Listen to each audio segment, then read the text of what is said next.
अस्सलाम वालेकुम। 10th class lecture number 8 biology में फ्यूचर विजन के प्लेटफॉर्म से मैं ज़ीशान हनीफ आपको वेलकम करता हूँ। उम्मीद है कि आप सारे बच्चे लेक्चर नंबर 7 सुन चुके हैं और उस लेक्चर नंबर 7 में आप लोगों ने जर्मिनेशन ऑफ सीड जो है वो डिस्कस किया है, वो पढ़ा है, उसको अच्छे तरीके से मेमोराइज भी कर लिया होगा कि बीज को उगने के लिए कौन कौन सी शराइत चाहिए। 3 कंडीशंस हमने डिस्कस किए थे। पहली जो कंडीशन थी वो था ऑक्सीजन, दूसरा था उसका वाटर, तीसरा टेम्परेचर। यहाँ तक बच्चों लास्ट लेक्चर में आखिर में मैंने आपको बताया था कि बॉटनी का पोर्शन ख़त्म हो चुका है, प्लांट्स का पोर्शन ख़त्म हो चुका है। प्लांट्स के अंदर रिप्रोडक्शन कैसे होती है वो सारी बात हम डिस्कस कर चुके हैं।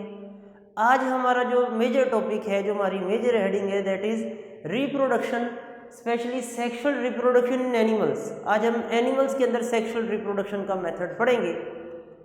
और उससे पहले हम चूँकि बार बार इस चीज़ को डिस्कस कर चुके हैं कि सेक्सुअल रिप्रोडक्शन जो है इसमें 3 प्रोसेस होते हैं। ये मैंने बोर्ड पे लेक्चर शुरू होने से पहले कोट कर दी है। सेक्सुअल रिप्रोडक्शन का जब प्रोसेस होता है तो उसमें 2 पेरेंट्स आर इन्वॉल्व, जबकि एसेक्सुअल रिप्रोडक्शन में 1 पेरेंट हिस्सा लेता है। सेक्सुअल रिप्रोडक्शन में 2 पेरेंट्स आर इन्वॉल्व, 2 पेरेंट्स हिस्सा लेते हैं। दूसरी बात, sperm and gametes, sperm and egg cells जिन्हें हम गीमेट्स बोलते हैं वो बनते हैं। तीसरी बात, नया ऑर्गेनिज्म जो बनता है that is genetically different from each other. तो बात का आगाज करते हैं बच्चों सेक्सुअल रिप्रोडक्शन इन एनिमल। तो सबसे जो अहम चीज़ है सेक्सुअल रिप्रोडक्शन में कि वो है 2 पेरेंट्स का मिलना। और एनिमल्स के अंदर अल्लाह ताला ने 2 किस्म के जेंडर बनाए हैं। एनिमल्स के अल्लाह ताला ने 2 किस्म की सनफ बनाई है, जिसमें ह्यूमन भी शामिल है। एनिमल्स की 2 जेंडर्स होती हैं, एक जिसे हम मेल बोलते हैं, दूसरा हम फीमेल, जिन्हें हम फीमेल्स कहते हैं। ये मेल और फीमेल 2 अलग अलग जो किस्म के जानदार बनाए अल्लाह ने, 2 अलग किस्म के जेंडर बनाए। इनमें मुख्तलिफ किस्म के गीमेट्स बनते हैं। मेल्स के अंदर स्पर्म सेल बनते हैं, जबकि फीमेल्स में एग सेल बनते हैं। स्पर्म सेल और एग सेल दोनों को गीमेट्स भी कहा जाता है, दोनों को गीमेट्स भी कहा जाता है। स्पर्म और एग सेल जो हैं इन दोनों को कलेक्टिवली गीमेट्स भी बोलते हैं। सेक्सुअल रिप्रोडक्शन में 2 पेरेंट्स हिस्सा लेंगे। सेक्सुअल रिप्रोडक्शन में दोनों पेरेंट हिस्सा लेंगे, दोनों पार्टनर हिस्सा लेंगे, मेल भी और फीमेल भी। हम एनिमल्स में सेक्सुअल रिप्रोडक्शन पढ़ रहे हैं, उनमें दोनों पार्टनर्स हिस्सा ले रहे हैं और दोनों में गीमेट्स बनेंगे। मेल्स के अंदर स्पर्म सेल बनेंगे, फीमेल में एग सेल बनेंगे और ये स्पर्म और एग सेल आपस में फ्यूज करेंगे, आपस में मिल जाएंगे, इनका फ्यूजन होगा। इनके मिलने को बोल देंगे फर्टिलाइजेशन। इनके दोनों के दोनों गीमेट्स का मिलाप होगा, स्पर्म सेल एग सेल मिलेंगे, फर्टिलाइजेशन होगी और फर्टिलाइजेशन से न्यू ऑर्गेनिज्म, एक नया जानदार बनता है। जानवरों में सेक्सुअल रिप्रोडक्शन का ये तरीकाकार है, दोनों पार्टनर्स, दोनों के दोनों जो ऑर्गेनिजम्स हैं मेल और फीमेल अपने अपने गीमेट्स को बनाते हैं और गीमेट्स आपस में मिलते हैं तो नया ऑर्गेनिज्म बनता है जो कि अपने पेरेंट्स से डिफरेंट होता है जेनेटिकली। ये जो प्रोसेस है गीमेट्स का बनना, this is called gametogenesis. Gametogenesis क्या है? Production of the gametes is called gametogenesis. और गीमेट्स की कितनी टाइप्स हैं? 2 टाइप्स हैं, स्पर्म और एग। स्पर्म के बनने को बोल देंगे स्पर्मेटोजेनेसिस और एग्स के बनने को बोल देंगे ओवोजेनेसिस। ओवोजेनेसिस।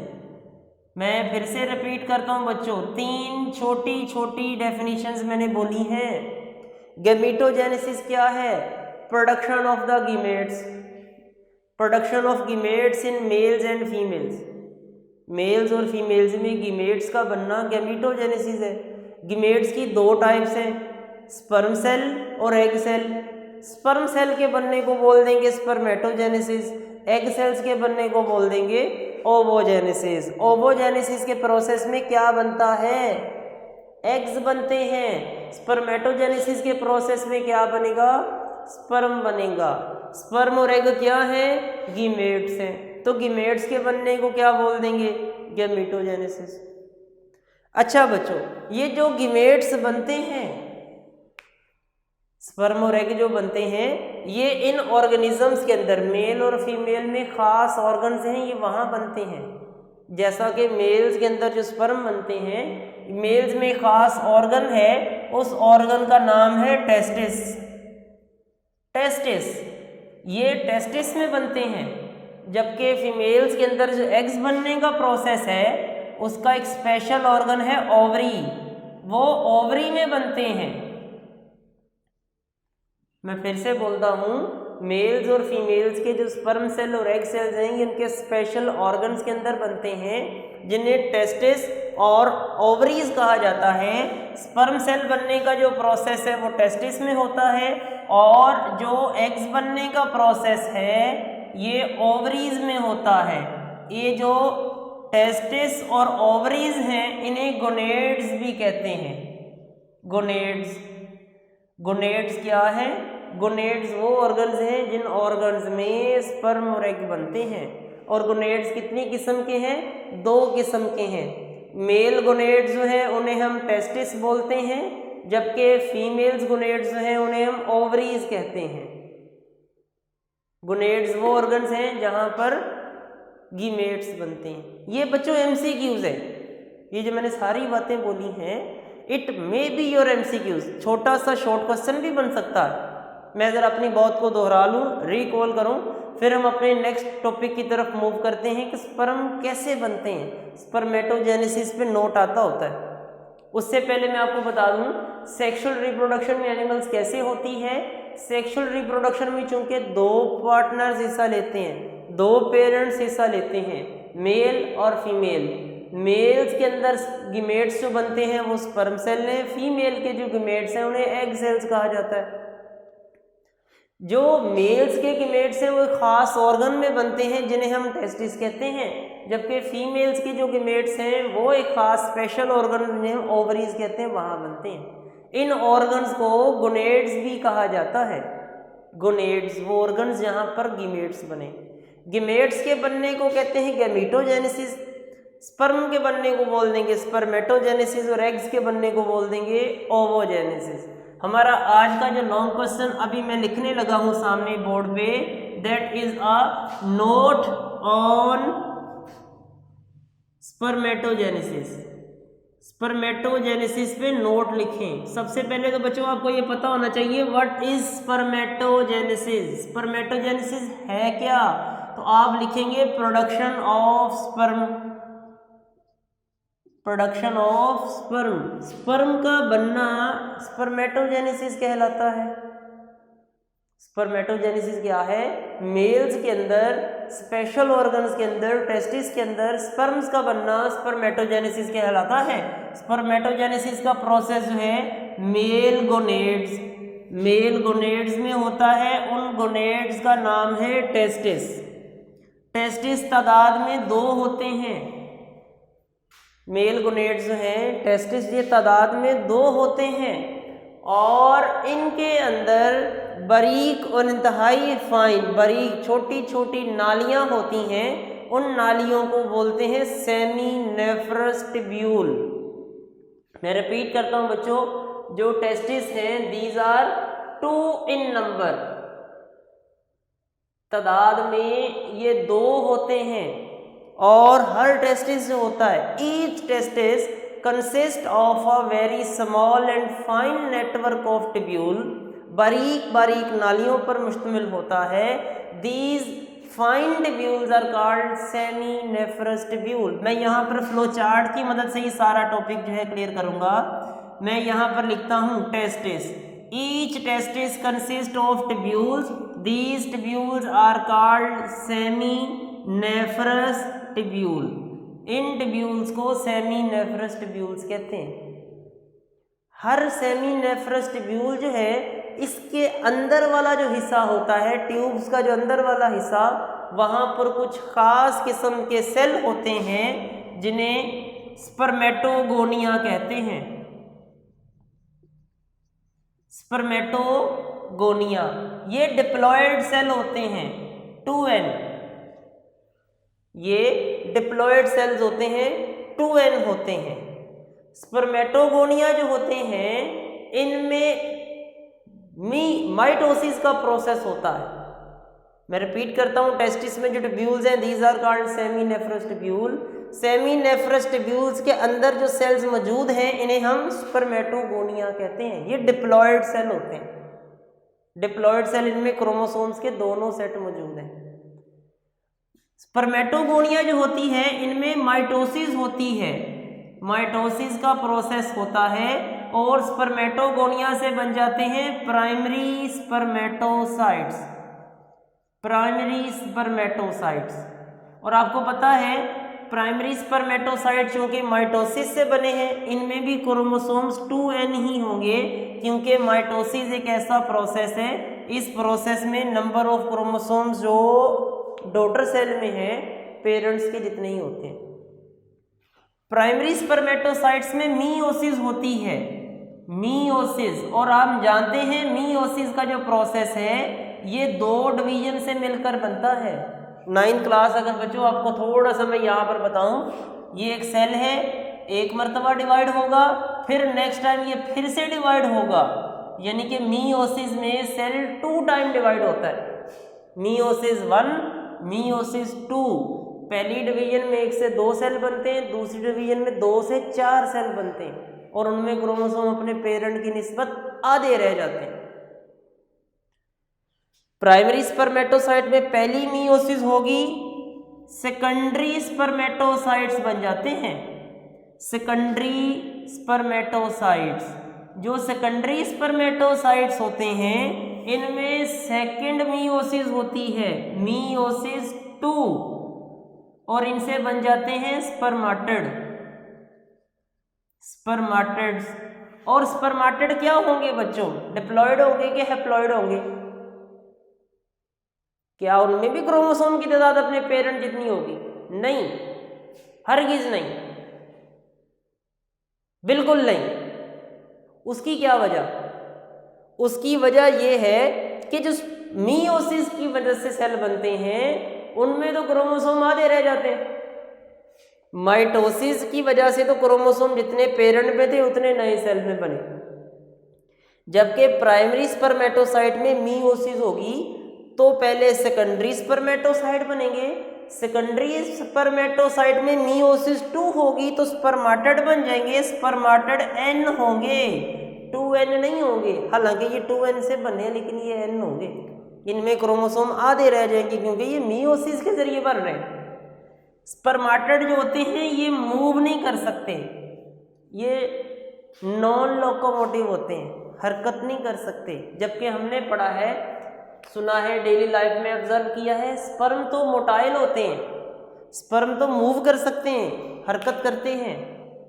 तो जो स्पर्माटिड बनते हैं, मैं यहाँ पर थोड़ा सा ये बोर्ड इरेज कर रहा हूँ, मैं ये यहाँ पे थोड़ा सा बोर्ड इरेज कर रहा हूँ। ये जो स्पर्माटिड बनते हैं ये नॉन लोकोमोटिव होते हैं, नॉन मोटाइल होते हैं, ये हरकत नहीं कर सकते। इसलिए इनका जो न्यूक्लियस है ये सिकुड़ जाता है, कंडेंस होता है और इनकी शेप को एक मोटाइल फॉर्म में चेंज कर दिया जाता है। स्पर्माटिड जो हैं ये मॉडिफाई होते हैं, ये अपनी शेप को कंडेंस करते हैं, ये अपना न्यूक्लियस कंडेंस करते हैं, इनका न्यूक्लियस कंडेंस होगा और स्पर्माटिड से इस तरह की एक शेप बन जाएगी, एक हेड बन जाएगा और इस तरह से एक टेल बन जाएगी। ये टेल बन गई है, ये हेड बन गया। ये जो हेड होता है दिस इज कॉल्ड एक्रोसोम, इसके हेड को एक्रोसोम और टेल को सिंपल टेल ही बोलते हैं। ये एक मोटाइल शेप है, दिस इज कॉल्ड स्पर्म, इसे हम बच्चों स्पर्म बोलते हैं। ये एक स्पर्म है और स्पर्म का जो हेड होता है और टेल, इस दोनों के दरमियान में यहाँ पर माइटोकॉन्ड्रिया होता है, माइटोकॉन्ड्रिया जो इसको एनर्जी देता है मूव करने के लिए। मैं रिपीट करता हूँ सारे का सारा, स्पर्मेटोजेनेसिस क्या है? स्पर्मेटोजेनेसिस का जो प्रोसेस है बच्चों, it is known as production of sperm. Sperm cell की जो प्रोडक्शन है इसे हम स्पर्मेटोजेनेसिस बोलते हैं। और स्पर्म बनने का अमल जो है ये मेल्स के अंदर स्पेशल ऑर्गन जिन्हें हम गोनेड्स कहते हैं या टेस्टिस कहते हैं उनमें होता है। और टेस्टिस तादाद में कितने हैं? 2। हर टेस्टिस जो होता है टिब्यूल से मिलकर बनता है, स्मॉल टिब्यूल से मिलकर बनता है। इन टिब्यूल्स को, इन नालियों को कहते हैं seminiferous tubule. Each testis consist of the small tubules called seminiferous tubule, जिन्हें seminiferous tubules कहते हैं। Inside the seminiferous tubule, उन seminiferous tubules के अंदर जो special diploid cells होते हैं जिनका काम ही स्पर्म बनाना है, these are called spermatogonia। seminiferous tubules की अंदर वाली वाल्स में जो सेल्स होते हैं उन्हें स्पर्मेटोगोनिया कहते हैं। स्पर्मेटोगोनिया में पहले माइटोसिस होती है और प्राइमरी स्पर्मेटोसाइट्स बन जाते हैं। प्राइमरी स्पर्मेटोसाइट्स बन जाएंगे। चूंकि माइटोसिस से बने हैं तो क्रोमोसोम्स की तादाद अपने पेरेंट जितनी होगी। Primary spermatocytes undergoes meiosis. Primary spermatocytes undergoes meiosis 1 make the secondary spermatocyte. Secondary spermatocytes undergoes meiosis 2। Primary spermatocyte में मीओसिस 1 होती है तो सेकेंडरी स्पर्मेटोसाइट बनते हैं। सेकेंडरी स्पर्मेटोसाइट में दूसरी मीओसिस होती है तो स्पर्माटिड बन जाते हैं। स्पर्माटिड जो होते हैं हैप्लॉइड होते हैं। गिमेट्स बेटा होते ही हैप्लॉइड है। ये जो स्पर्माटिड होते हैं ये हैप्लॉइड हैं और जितने भी गिमेट्स होते हैं ये हैप्लॉइड ही होते हैं। एग भी हैप्लॉइड होता है, स्पर्म भी हैप्लॉइड होता है। इनमें क्रोमोसोम की तादाद अपने पेरेंट की निस्बत हाफ होती। अच्छा भी स्पर्माटिड बन गए। स्पर्माटिड और नॉन मोटाइल, ये मूव नहीं कर सकते, ये मूव नहीं करते।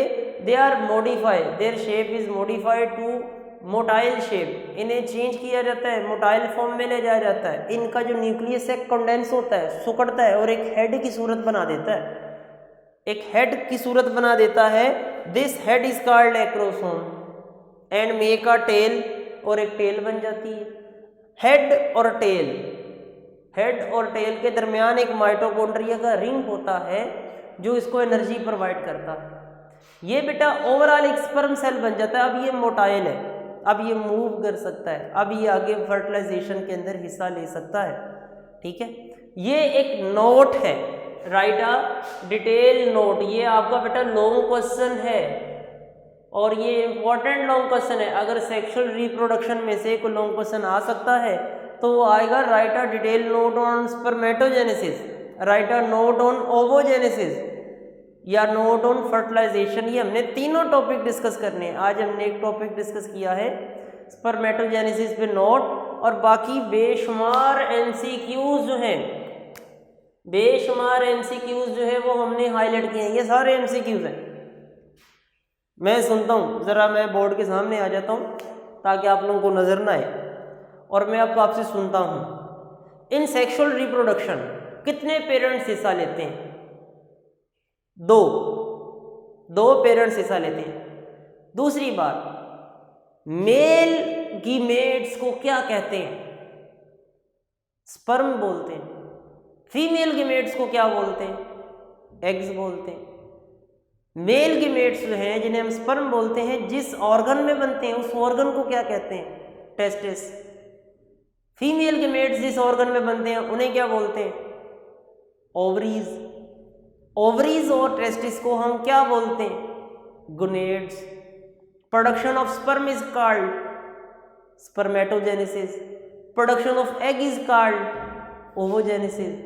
Production of gamete is called gametogenesis. तो ये बेटा ये सारे के सारे एमसीक्यूज हैं और इनमें से एक आध शॉर्ट क्वेश्चन भी लग सकता है, लेकिन ये आपने ज़रूर तैयार करना है। नोट ऑन स्पर्मेटोजेनेसिस और दूसरा ये स्ट्रक्चर ऑफ स्पर्म। स्पर्म का स्ट्रक्चर क्या है, ये आपका शॉर्ट क्वेश्चन अलग से आ सकता है। लो बच्चों, बात खत्म होती है, उसके साथ ही सर जिशान को आज इजाज़त दें। नेक्स्ट टॉपिक है बच्चों हमारा ओवोजेनेसिस का। ओवोजेनेसिस पे नोट हम डिटेल में डिस्कस करेंगे अपने आने वाले लेक्चर में। इसको सारे बच्चे जो है एक बार तैयार करो, घर में अच्छी तरह से याद करके ना इसको लिख के बेटा इसकी प्रैक्टिस करो। कोई सवाल है तो वो ग्रुप के अंदर व्हाट्सएप करो, मैसेज करो, ठीक है। तो नेक्स्ट लेक्चर जो है इंशाल्लाह हमारा ओवोजेनेसिस भी होगा। तब तक के लिए अल्लाह हाफिज़।